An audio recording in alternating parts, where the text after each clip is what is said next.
Bapak Ibu semua jemaat yang ada di Supran 8B, kita berjumpa kembali di ibadah online pada pagi hari ini. Mari kita bersatu di dalam doa. Tuhan Yesus, Engkau hadir siap memberkati ibadah kami pada pagi hari ini. Di dalam nama Yesus kami berdoa dan mengucap syukur. Haleluya. Amin. Mari Bapak Ibu kita siapkan hati kita lagi-lagi untuk masuk dalam hadirat Tuhan. Mari kita buka hati kita sungguh-sungguh lebih merasakan kasih dan kuasa-Mu. Haleluya Tuhan. Mari sama-sama kita katakan Dia sungguh indah. Dan sungguh indah Dia Yesus, yang ajaib, yang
sembah, haleluya.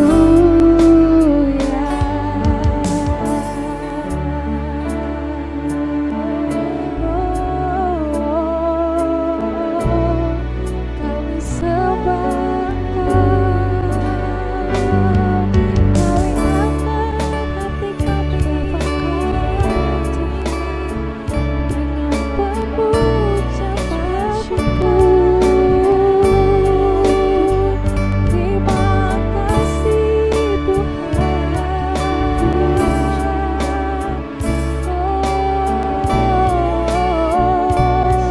Mari kita naikkan suara kita sembah Tuhan. Jesus, Kau yang kami bukan Tuhan, tiada yang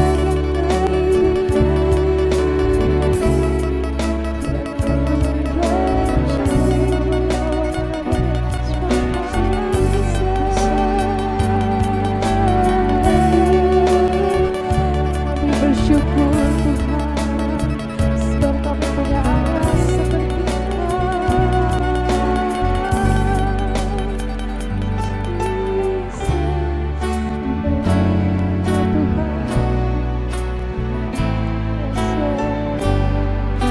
Sambil angkat kedua tangan kita katakan Kau Allah. Kau Allah yang besar, ajaib dan mulia. Kau Yesus yang selalu membuatku terpesona. Segala pujian bagimu ya Tuhan. Hanya Kau yang layak ku agungkan. Kau Allah yang besar, ajaib dan mulia. Kau Yesus yang selalu membuatku terpesona. Segala pujian bagimu ya Tuhan. Hanya Kau yang layak ku agungkan. Kau yang besar, ajaib dan mulia. Kau Yesus yang selalu membuatku terpesona. Segala pujian bagimu ya Tuhan. Hanya Kau yang layak ku agungkan. Hanya Kau yang layak ku agungkan. Hanya Kau yang layak ku agungkan. Kita beri kemuliaan buat Tuhan Yesus.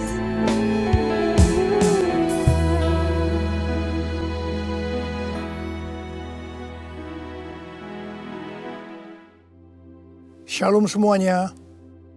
1 Korintus 3 ayat 16 berkata, "Tidak tahukah kamu bahwa kamu adalah bait Allah dan bahwa roh Allah diam di dalam kamu?" Pada saat kita bertobat dan percaya kepada Tuhan Yesus, maka Roh Kudus, Roh Allah masuk ke dalam hati kita. Kita adalah bait Allah. Mari kita katakan bersama-sama bahwa saya adalah bait Allah. 1, 2, 3. Saya adalah bait Allah.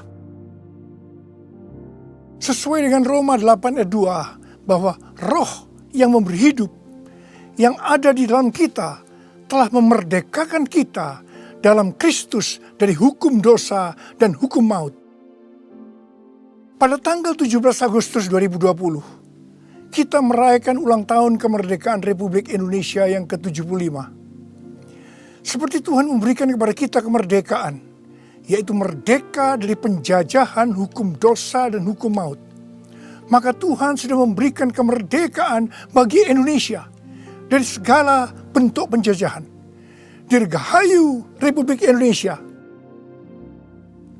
Dalam masa pandemi COVID-19 ini, kita harus melakukan seperti yang tertulis dalam Yeremia 29 ayat 7. yaitu kita harus mengusahakan kesejahteraan negara di mana kita tinggal dan berdoa untuk negara kita kepada Tuhan. Sebab kesejahteraan negara Indonesia yang tercinta ini adalah kesejahteraan kita semua. Yang mau melakukan ini katakan amin. Kita sebagai bait Allah harus hidup dipimpin oleh Roh Kudus, bukan hidup menurut daging. Roma 8 ayat 13 berkata, sebab jika kamu hidup menurut daging, kamu akan mati. Tetapi jika oleh roh kamu mematikan perbuatan-perbuatan tubuhmu, kamu akan hidup. Salah satu peran dari Roh Kudus dalam kehidupan kita adalah bahwa Roh Kudus akan mengurapi kita. Pengurapan yang berasal dari Roh Kudus ini yang akan mengajar kita dalam setiap pemikiran, keputusan, dan langkah yang harus diambil. Selain itu, peranan Roh Kudus juga memberikan kepada kita kuasa untuk menjadi saksi Yesus dalam menyelesaikan amanat agung. Di dalam era Pentakosta ketiga ini, untuk menyelesaikan amanat agung, Tuhan menyediakan pengurapan dan kuasa double portion kepada kita. Kita akan melakukan apa yang dilakukan oleh Tuhan Yesus pada waktu Dia ada di bumi ini. Bahkan hal-hal yang lebih besar.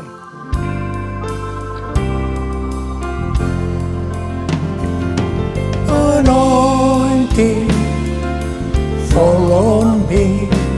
Anointing, fall on me. Let the power of the Holy Spirit fall on me. Anointing, fall on me. Anointing, fall on me. Anointing, fall on me. Let the power of the Holy Spirit fall on me. Anointing, fall on me. Anointing, fall on me.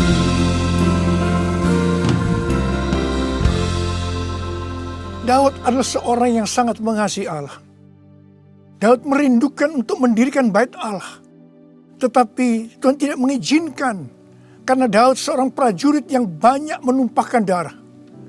Tuhan mengatakan bahwa yang akan mendirikan bait Allah adalah Salomo anaknya. Meskipun demikian, Daudlah yang mempersiapkan segala sesuatunya untuk membangun bait Allah itu. Termasuk menyediakan emas, perak, tembaga, besi, kayu, batu permata. Daud juga yang membuat blueprint. Daud berkata bahwa Tuhanlah yang memberikan ilham kepadanya untuk memberikan petunjuk tentang segala pelaksanaan rencana itu. Secara pribadi, Daud juga mempersembahkan emas dan perak untuk pembangunan itu. Pada waktu Daud menantang bangsa Israel untuk memberikan sumbangan untuk pembangunan bait Allah, dikatakan bangsa itu bersuka cita karena mereka memberi dengan rela dan tulus ikhlas. Demikian juga dengan Raja Daud, dia sangat bersuka cita untuk membangun bait Allah yang adalah tubuh kita ini. Syarat yang utama adalah mengasihi Tuhan. Karena kita mengasihi Tuhan, maka kita akan mempersiapkan segala sesuatunya untuk membangun tubuh kita sebagai bait Allah, yaitu membangun kerohanian kita. Salah satunya dengan memberikan persembahan secara materi kepada Tuhan dan kepada sesama. Memberi kepada Tuhan dan kepada sesama bukan hanya bagi orang-orang yang berkelimpahan secara materi, tetapi juga untuk orang yang berkekurangan. Pada waktu kita memberi, seperti yang terjadi kepada Daud dan bangsa Israel, maka kita akan mengalami sukacita yang melimpah. Filipi 4 ayat 4 berkata, bersukacitalah senantiasa dalam Tuhan. Sekali lagi kukatakan, bersukacitalah. Dalam masa pandemi COVID-19 ini, banyak orang yang kehilangan sukacita. Itu memang rencana iblis untuk menghancurkan kita. Tetapi Tuhan memberikan kunci untuk mengembalikan sukacita itu, yaitu dengan cara memberi.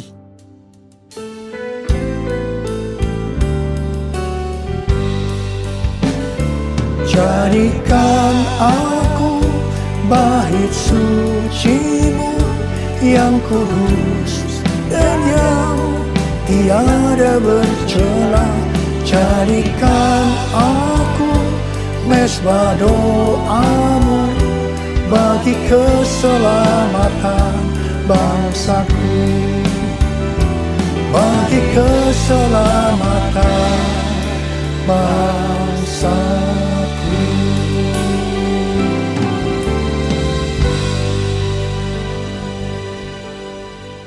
Sesuai dengan 2 Tawarikh 3 ayat 1 dikatakan bahwa Salomo mendirikan bait Allah di Yerusalem di Gunung Moria, di mana Tuhan menampakkan diri kepada Daud di tempat pengirikan Ornan, orang Yebus. Jadi Daud yang menetapkan tempat dari bait Allah Salomo itu. Bait Allah Salomo merupakan perpaduan dari tabernakel Musa dan tabernakel Daud. Tabernakel Musa berbicara tentang hukum Allah, sedangkan tabernakel Daud berbicara tentang doa, pujian, dan penyembahan. Sebagai bait Allah, maka kita harus hidup taat kepada firman Allah dan hidup dalam doa, pujian, dan penyembahan. Saya ingat kepada almarhum Bapak Octavianus sebagai pendiri dari YPPII Batu Malang. Setiap kali saya berkhotbah di kebaktian tahunan dari YPPI di Batu Malang, beliau selalu berkata seperti ini. Di dalam ibadah itu ada 2 unsur. Unsur yang pertama, doa, pujian, dan penyembahan. Unsur yang kedua, pemberitaan firman Tuhan. Itu saja, seperti di gerejanya Pak Niko. Bait Allah Salomo berada di Gunung Moria di Yerusalem. Gunung Moria adalah tempat di mana Daud disuruh Tuhan membuat mezbah bagi Tuhan dan mempersembahkan korban bakaran dan korban keselamatan. Setelah Daud melakukan itu, maka Tuhan mengabulkan doa Daud untuk negeri itu. Dan tulah penyakit sampar yang mengakibatkan 70.000 orang Israel mati berhenti menimpa orang Israel. Tuhan minta agar kita mempersembahkan korban kepada Tuhan, terutama di tengah-tengah pandemi ini, supaya doa kita dikabulkan Tuhan. Saya bersyukur kepada Tuhan, karena gereja-gereja di Indonesia pada saat pandemi COVID-19 mempersembahkan korban. Bilangan Research Center melakukan sebuah penelitian, dan hasilnya didapati bahwa sebagian besar gereja, yaitu sekitar 75%, pemasukan keuangannya menurun sampai dengan 60%. Tetapi yang luar biasa, justru gereja yang keuangannya menurun 40-60%, gereja itu yang paling banyak memberi. Mereka memberi kepada anggota gereja, memberi kepada masyarakat, memberi kepada gereja lain, melakukan kerjasama dengan pemerintah, melakukan pelayanan sosial. Didapati juga satu hal yang menarik, bahkan ini bagi saya suatu fenomena, yaitu bahwa gereja dengan jumlah anak muda yang lebih banyak, dalam hal ini anak muda yang berusia di bawah 21 tahun, justru gereja itu terlihat lebih murah hati dan lebih peduli. Wow! Kemudian terjadinya kebangkitan gerakan doa antar denominasi yang diikuti sebanyak 83,8% gereja. Mereka melakukan apa yang dikatakan Alkitab. Mereka bertekun dengan sehati dalam doa bersama-sama. Untuk bisa unity seperti ini perlu pengorbanan. Saya percaya doa gereja-gereja Tuhan di Indonesia yang mempersembahkan korban seperti itu, yang sekarang berdoa agar pandemi segera berakhir dan tidak terjadi resesi ekonomi, akan dikabulkan oleh Tuhan. Haleluya! Gunung Moria juga adalah tempat di mana Tuhan meminta kepada Abraham untuk mempersembahkan Ishak sebagai korban bakaran. Saya percaya bagi Abraham hal ini pasti sulit untuk dimengerti. Ishak diberikan kepada Abraham dan Sarah pada waktu masa tuanya, di mana mereka sudah tidak mungkin lagi mempunyai anak. Ishak adalah anak tunggal. Hati Abraham sangat lekat kepada Ishak. Dan tiba-tiba Tuhan meminta kepada Abraham agar Ishak dipersembahkan sebagai korban bakaran. Dalam hal ini, Tuhan menguji Abraham apakah Abraham lebih mengasihi Tuhan dibanding mengasihi Ishak. Ternyata dalam pergumulan yang sangat berat ini, Abraham menang. Abraham lebih mengasihi Tuhan ketimbang mengasihi Ishak. Supaya menjadi pemenang dalam pergumulan ini, perlu pengorbanan. Setelah Abraham lulus dalam ujian ini, dia diberkati Tuhan berlimpah-limpah. Untuk menerima pengurapan dan kuasa double portion, Tuhan pasti akan menguji kita untuk melihat apakah kasih kita kepada Tuhan melebihi kasih kita kepada yang lainnya. Termasuk keluarga, uang, harta, kedudukan, harga diri, dan lain-lainnya. Kita harus keluar sebagai pemenang. Dalam Roma 12 ayat 1, kita diminta untuk mempersembahkan tubuh ini sebagai persembahan korban yang hidup, kudus dan berkenan kepada Tuhan. Sebab itu adalah ibadah kita yang sejati. Untuk mempersembahkan tubuh ini sebagai persembahan yang hidup, artinya tidak mati secara rohani, tidak suam-suam kuku, kudus dan berkenan kepada Tuhan, itu perlu pengorbanan. Tidak benar kalau ada orang yang mempunyai pengertian bahwa setelah kita lahir baru, kita bebas melakukan apa saja dengan alasan pasti Roh Kudus yang menuntun sehingga Bapa akan tersenyum. Tidak benar. Justru kita harus berusaha sungguh-sungguh untuk mempersembahkan tubuh ini sebagai persembahan yang hidup, kudus, dan berkenan kepada Tuhan. Untuk itu perlu pengorbanan.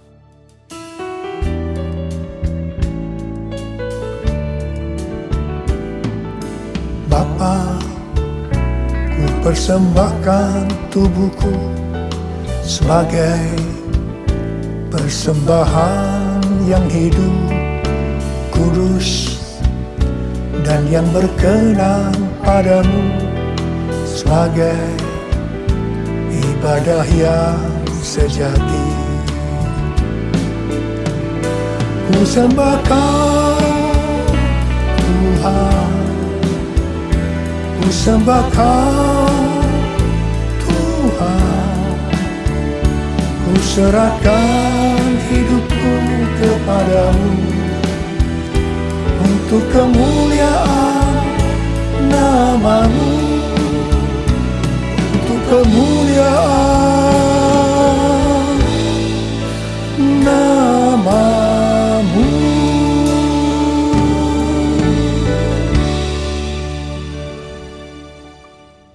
Pada awal tahun 2009, Tuhan berkata kepada saya dari Wahyu 3 ayat 11a, bahwa aku datang segera. Saya sudah sering mendengar kata-kata ini. Tetapi pada saat itu ada sesuatu yang lain. Saya gemetar. Dan saya berkata kepada Tuhan, Tuhan, apa yang akan Tuhan kerjakan? Dan apa yang harus kami lakukan? 6 bulan kemudian, Tuhan baru menjawab pertanyaan tentang apa yang akan Tuhan kerjakan dengan berkata, aku akan mencurahkan Rohku. Aku akan mencurahkan Rohku. Pada saat Roh Kudus dicurahkan, akan terjadi seperti yang terdapat dalam Yoel 2 ayat 28 sampai dengan 32. Ada 3 tanda yang akan terjadi. Tanda yang pertama, anak-anak, pemuda, dan orang tua akan dipakai Tuhan secara luar biasa. Katakan amin. Tanda yang kedua, mujizat akan terjadi luar biasa. Tetapi tanda yang ketiga, goncangan juga akan terjadi luar biasa. Dengan adanya 3 tanda ini, maka Yoel 2 ayat 32 akan terjadi. yaitu bahwa akan banyak orang yang berseru kepada nama Tuhan. Dan mereka yang berseru kepada nama Tuhan, mereka akan diselamatkan. Artinya akan terjadi penuaian jiwa besar-besaran. Pada tahun 2013, Tuhan berkata tentang pencurahan Roh Kudus ini sebagai Pentakosta yang ketiga.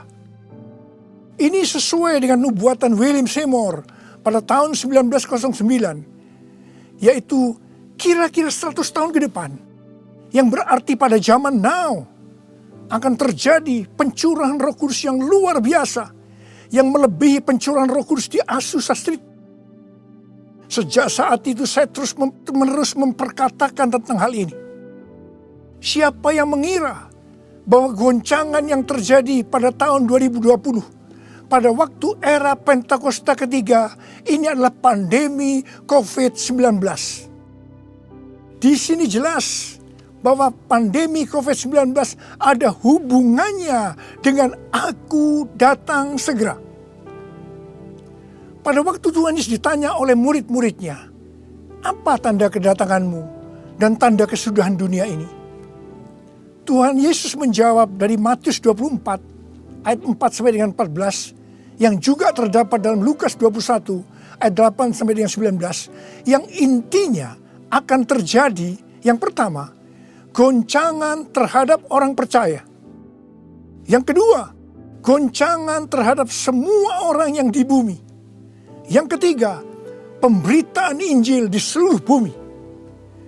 Dalam goncangan tadi, salah satunya disebutkan penyakit sampar, yang berarti COVID-19 termasuk di sini.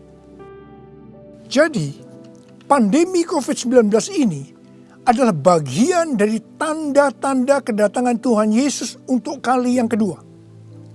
Yang perlu diingat adalah bahwa yang pertama, kita tidak mengatakan bahwa setelah pandemi ini Tuhan Yesus pasti datang kembali. Dalam hal ini kita tidak pernah tahu. Yang kedua, kita juga tidak bisa berkata bahwa Tuhan Yesus pasti belum datang setelah pandemi ini, atau lama setelah pandemi ini berakhir. Dalam hal ini pun kita juga tidak pernah tahu. Yang penting adalah bahwa pandemi COVID-19 ini adalah warning kepada kita bahwa kedatangan Tuhan Yesus sudah semakin dekat. Kalau dalam kitab Wahyu saja, Tuhan Yesus berkata, "Aku datang segera," sebanyak 4 kali. Waktunya sudah dekat, waktunya sudah singkat sebanyak 2 kali. Apalagi hari-hari ini. Pasti kedatangan Tuhan Yesus sudah sangat-sangat dekat. Saya percaya orang yang merindukan kedatangan Tuhan, seperti pada jemaat mula-mula yang selalu berkata, "Maranatha," sebagai doa dan sebagai salam, pasti akan lebih serius untuk menyelesaikan amanat agung Tuhan Yesus. Sehingga pada saat Dia datang kembali, kita akan mendengar suara penghulu malaikat, bunyi sangkakala, dan mendengar nama kita dipanggil. Haleluya!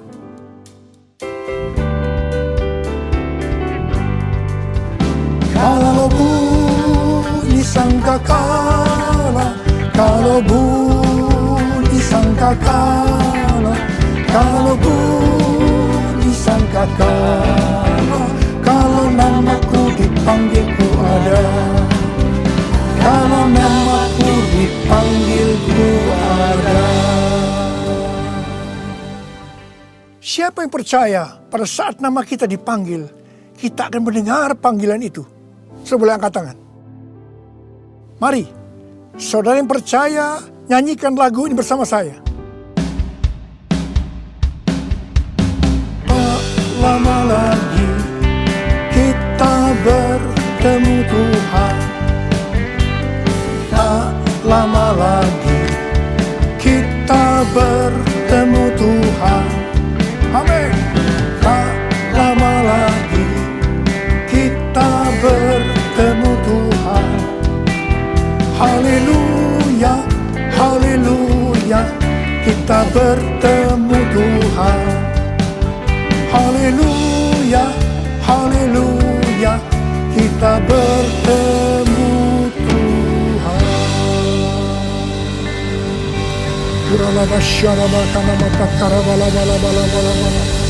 Angkat tangan saudara, berbahasa roh, berbahasa roh, berbahasa roh saat ini.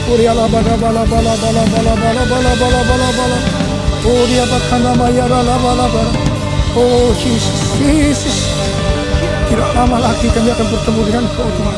Kau akan segera datang untuk kali yang kedua. Biarlah kami boleh mempersiapkan diri Tuhan. Kami berdoa buat anak-anak-Mu semua Tuhan. Pakai kami hari-hari ini untuk menyelesaikan amanat agung Tuhan Yesus. Curahkan pengurapan buat mereka. Terima, terima, terima, terima. Kami berdoa juga buat mereka Tuhan. Untuk menyembuhkan mereka yang sakit, yang mengalami kesusahan. Terima kesembuhan, terima kesembuhan, terima, terima, terima, terima. Ora labakan nama ya rala bala bala, ora bala bala, ira bala bala bala bala bala bala bala bala. Oh Yesus, Yesus, Yesus, Yesus. Oh Yesus, Yesus, Yesus, Yesus, Yesus, Yesus, Yesus. Tak pernah terlintas untuk kau tolak aku yang menusukmu. Sungguh relakan darahmu untuk menebus hidupku.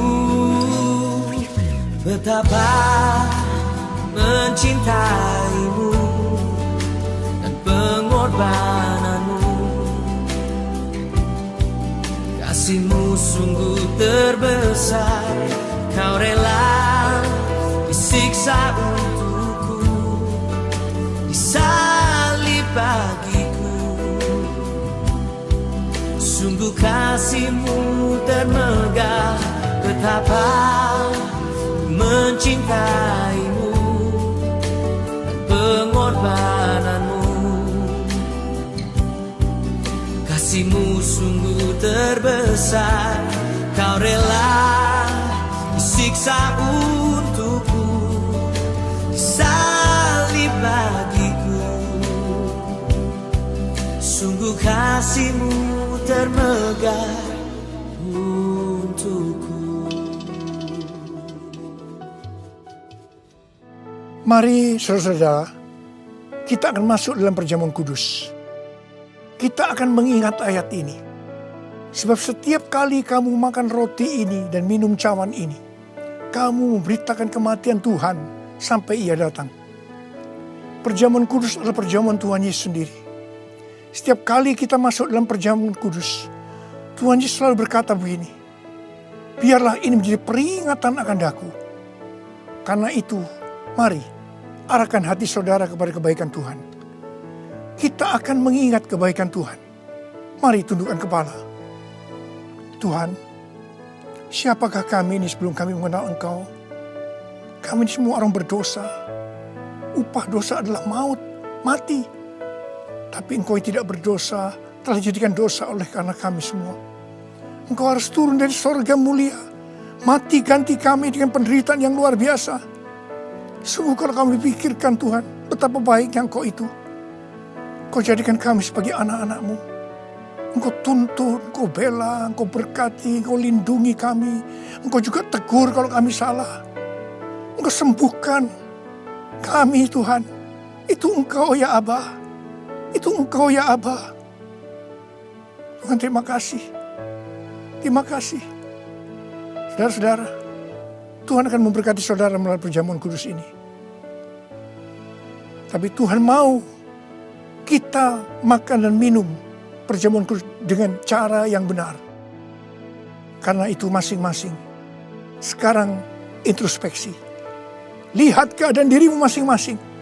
Jangan menyimpan dosa. Kalau ada dosa yang Tuhan ingatkan saat ini, langsung minta ampun kepada Tuhan. Minta ampun, minta ampun. Ampuni saya Tuhan, ampuni saya, ampuni saya. Katakan demikian. Tuhan, Kau melihat anak-anak-Mu sedang meminta ampun kepadamu. Ampuni ya Tuhan. Ampuni ya Tuhan. Layakkan kami masuk dalam perjamuan kudus. Kami akan masuk dalam perjamuan kudus dengan hati yang penuh ucapan syukur. Dalam nama Yesus kami berdoa. Amin. Sekarang saudara, mari angkat roti di tangan kanan kita tinggi-tinggi. Sebab apa yang telah kuteruskan kepadamu telah aku terima dari Tuhan. Yaitu bahwa Tuhan Yesus pada malam waktu ia diserahkan mengambil roti. Dan sesudah itu yang mengucap syukur atasnya. Dia memecah-mecahkannya dan berkata, inilah tubuhku yang diserahkan bagi kamu. Perbuatlah ini menjadi peringatan akan aku. Sudah dikasih Tuhan. Bukankah roti yang kita pecah-pecahkan ini adalah persekutuan kita dengan tubuh Kristus? Mari kita makan dalam nama Yesus.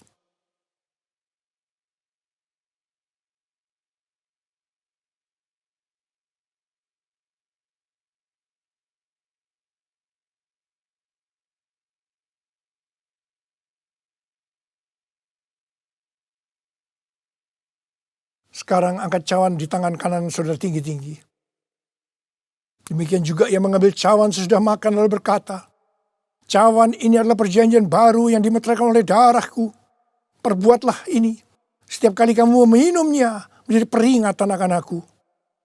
Saudara dikasih Tuhan, bukankah cawan pengucapan syukur yang atasnya kita ucapkan syukur adalah persekutuan kita dengan darah Yesus? Mari kita minum dalam nama Yesus.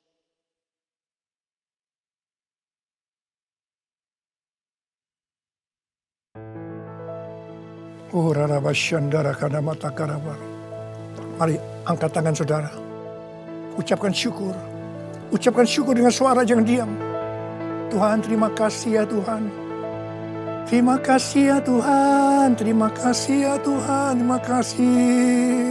Ucapkan syukur pada Tuhan. Ucapkan syukur. Kami bersyukur buat kebaikan-Mu ya Tuhan. Ya Tuhan, ya Tuhan.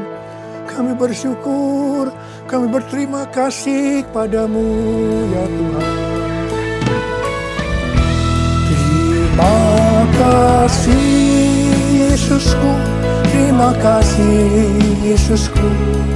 Puji syukur hanya bagi Tuhanku. Terima kasih Yesusku, terima kasih Yesusku. Puji syukur hanya bagi Tuhanku. Terima kasih Yesusku, terima kasih Yesusku. Puji syukur hanya bagi Tuhanku. Terima kasih Yesusku, terima kasih Yesusku. Puji syukur hanya bagi Tuhanku. Puji syukur hanya bagi Tuhanku. Puji syukur hanya bagi Tuhanku.